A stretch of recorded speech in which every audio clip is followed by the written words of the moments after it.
Hi friends, அஸ்ஸலாமு அலைக்கும் வரஹ்மத்துல்லாஹி வபரகாத்துஹு. எல்லோரும் எப்படி இருக்கீங்க? ஓகே, இன்றைக்கி நம்ம வீடியோவில் என்ன பார்க்க போகிறோன்னா, ஒரு டேஸ்டியான குலோப் ஜாமுன் ரெசிபி தான் பார்க்க போகிறோம். இப்போ ஒரு பாத்திரத்தை எடுத்துக்கலாம். இந்த பாத்திரத்தில் 2 டீஸ்பூன் நெய் ஆட் பண்ணிக்கிங்க. பாருங்கள், நெய் நல்லா சூடாகிடுச்சு. இப்போ இதில் 1 கப் ரவை சேர்த்துக்குங்க. ரவையும் நெய்யும் நல்லா வாசனை வரக்கு நல்லா வறுத்து எடுத்துக்கோங்க. நெக்ஸ்ட்டு இது கூட அந்த ரவை முழுகிற அளவுக்கு அது கூட பால் ஆட் பண்ணிக்கோங்க. ஓகேங்களா? அப்போ தான் ரவையும் நல்லா வேகும். இப்போ பால் ஊற்றியாச்சு. இதை நல்லா கிண்டி எடுத்துக்கோங்க. இந்த மாதிரி பாத்திரத்தில் ஒட்டாத அளவுக்கு எடுத்துக்கோங்க. ஓகே, இப்போ நெக்ஸ்ட்டு ஜீரா ரெடி பண்ணிடலாம். ஒரு பாத்திரத்தில் தண்ணி கால்வாசி 1/2 kg சுகர் போட்டுக்கோங்க. ஏலக்காய் 2 போட்டிருக்கேன். இது கூட உங்களுக்கு தேவைன்னா கலர் பவுடர் ஆட் பண்ணிக்கலாம். நான் ஆட் பண்ணியிருக்கேன், பார்க்க கலரிங்காக இருக்கிறதுக்காக. நல்லா கலந்து விட்டுருங்க. இது நல்லா ஜீரா பதத்துக்கு ரொம்ப வேண்டாம், ஒரு கம்பி பதம் சொல்லுவாங்க பார்த்தீங்களா, அந்த அளவுக்கு நல்லா காய்ச்சி எடுத்தால் போதும். இப்போ பாருங்கள், நல்லா கொதி வந்துடுச்சு.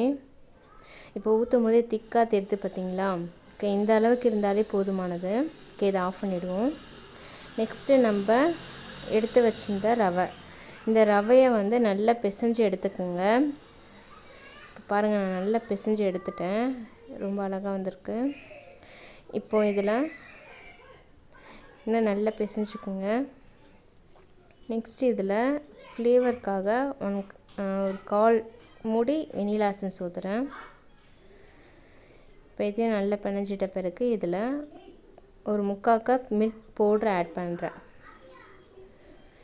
இதையும் அது கூட சேர்த்து நல்லா பிசைஞ்சு எடுத்துக்கோங்க. இப்போ நான் முடிச்சிட்டேன். இப்போ பாருங்கள், நல்லா இந்த மாதிரி அழுத்தினாக்கா உள்ளே போகணும். நம்ம பால் பிடிக்கிற அளவுக்கு நல்லா கரெக்டாக இருக்கான்னு பார்த்துக்குங்க பதம் இந்த மாதிரி. ஓகே, இப்போ ரெடியாக இருக்குது.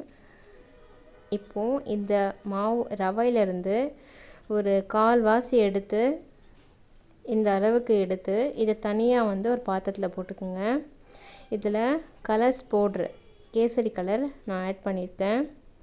இப்போ பாருங்கள், இதை பிணைஞ்சாச்சு. இப்போ இது ஆரஞ்சு கலரில் இருக்குது. இப்போ நம்ம பெரிய அந்த ரவை ஒயிட் கலர் இருந்துச்சு பார்த்தீங்களா, அது பெருசாகவும் இந்த ஆரஞ்சு கலரை கொஞ்சம் சின்ன சைஸாகவும் போட்டு இந்த மாதிரி கையில் வச்சு நல்ல ஒரு ரோல் மாதிரி நல்லா உருட்டிக்கிங்க. ஓகேங்களா? இப்போ பாருங்கள், நான் உருட்டிட்டேன். இப்போ நல்லா வந்திருக்கு. இப்போ இதை தான் நம்ம பொரிச்சு எடுக்க போகிறோம். ஓகேங்களா? உள்ளேயும் ஒரு லேயர் தெரியணுன்றதுக்காக தான் இது. ட்ரை பண்ணுங்கள், நல்லாயிருக்கும். இப்போ நம்ம பொரிச்சு எடுத்துடலாம். கடாயில் எண்ணெய் சூடாகுது. இப்போ நம்ம போட்டுடலாம். பாருங்கள், பார்க்கும்போதே எவ்வளோ அழகாக இருக்குன்ட்டு. இதை ரொம்ப ஸ்லோ ஃப்ளேம்லேயே வச்சு நல்லா வறுத்து எடுத்துக்கோங்க, நல்லா செவர்ற போல். இப்போ நான் காட்டுறேன். எல்லாமே செவந்துருச்சு. நல்லா குலோப் ஜாமுன் நிலவத்துக்கு வந்துருச்சு. இப்போ நம்ம ஜீராவில் போட்டுருவோம்.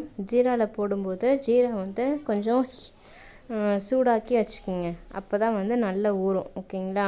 அதுக்காக தான். ஓகே, இப்போ நான் ஒரு 1 ஹவராக ஊற விட்டுருக்கேன். இது நல்லா வந்திருக்கு. இது இங்கே இப்போ மாற்றிடலாம் தட்டுக்கு. இப்போ பாருங்கள், ரொம்ப டேஸ்டியான குலோப் ஜாமுன் ரெடி ஆகிடுச்சு. இது 2 லேயராக இருக்கிறதுனால இன்னும் கொஞ்சம் டேஸ்ட்டும் கொடுக்கும். நீங்கள் நல்லா ட்ரை பண்ணி பாருங்கள் உங்கள் வீட்லேயும். இப்போ நான் அதை கட் பண்ணுறேன். இப்போ பாருங்கள், தெரியுதுங்களா? ஒயிட் கலர் லேயர், அதுக்குள்ளே ஆரஞ்சு கலர் லேயர் அழகாக வந்திருக்கு. நீங்களும் உங்கள் வீட்டை இதை ட்ரை பண்ணி பாருங்கள். நீங்கள் குலோப் ஜாமுன் எந்த அளவுக்கு ஊற வைக்கிறீங்களோ அந்த அளவுக்கு அது நல்லா உப்பி பெருசாகி வரும். ஓகேங்களா? நான் ஒரு 1 ஹவர் ஊற விட்டதுனால இவ்வளோ தான் எனக்கு பெருசாக இருக்குது. இன்னும் நீங்கள் நல்லா ஊற விடலாம். சூப்பராக இருக்குது, சாப்பிடும்போதே டேஸ்ட்டாக இருக்குது. ஓகே, இதே மாதிரி இன்னொரு ரெசிப்பியில் உங்களை சந்திக்கும் வரை உங்களது விடைபெறுவது ஹார்ட்ஸ் கிச்சன். தேங்க்யூ. சப்ஸ்கிரைப் பண்ண மறந்துடாதீங்க.